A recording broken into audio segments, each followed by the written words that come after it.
महाशिवरात्रि का आध्यात्मिक और वैज्ञानिक दोनों तरीके से महत्व है। शिवरात्रि का अर्थ है हर महीने का 14वां दिन, जो कि अमावस्या से एक दिन पहले आता है। एक वर्ष में 12 से 13 शिवरात्रियां होती हैं। इन सभी शिवरात्रियों में से वो शिवरात्रि जो फरवरी मार्च के माघ महीने में आती है, उसे महाशिवरात्रि कहते हैं।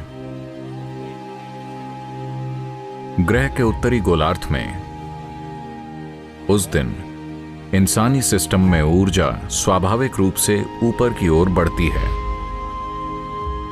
हर एक जीव अपने भीतर ऊर्जा को ऊपर की ओर बढ़ते हुए महसूस करता है। इस ऊपर उठती हुई ऊर्जा का केवल वो ही प्राणी सही से उपयोग कर सकते हैं जिनकी रीढ़ की हड्डी सीधी है। मानव होने का हमारा सौभाग्य है कि केवल हम ही एक ऐसी प्रजाति हैं जिसकी रीढ़ विकसित होकर सीधी हो गई है। अगर आप दूसरी प्रजातियों के विकास की प्रक्रिया को देखें तो आप पाएंगे कि बिना रीढ़ वाले से रीढ़ वाले की तरफ बढ़ना एक महत्वपूर्ण कदम था, और विकास प्रक्रिया में दूसरा महत्वपूर्ण कदम था रीढ़ का आड़ी अवस्था से खड़ी अवस्था में आना। मस्तिष्क वास्तव में तभी विकसित हुआ जब रीढ़ सीधी हुई।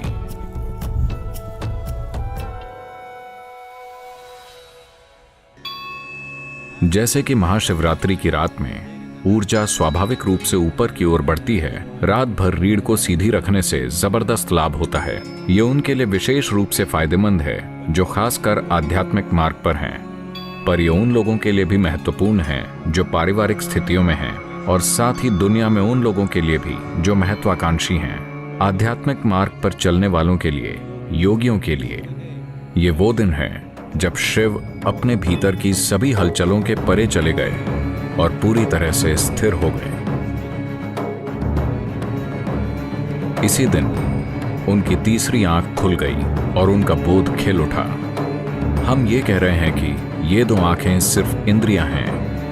ये आपको आपके आसपास के भौतिक पक्षों को ही दिखा सकती हैं, लेकिन अगर आप इन भौतिक पक्षों का आधार देखना चाहते हैं, अगर आप उन सूक्ष्म आयामों को देखना चाहते हैं जो प्रकृति की भौतिकता से परे है, अगर आप उसे जानना चाहते हैं, तो आपको बोध के एक अलग आयाम की जरूरत है। बोध का वो आयाम जो भौतिक से परे है, उसे तीसरी आंख कहते हैं।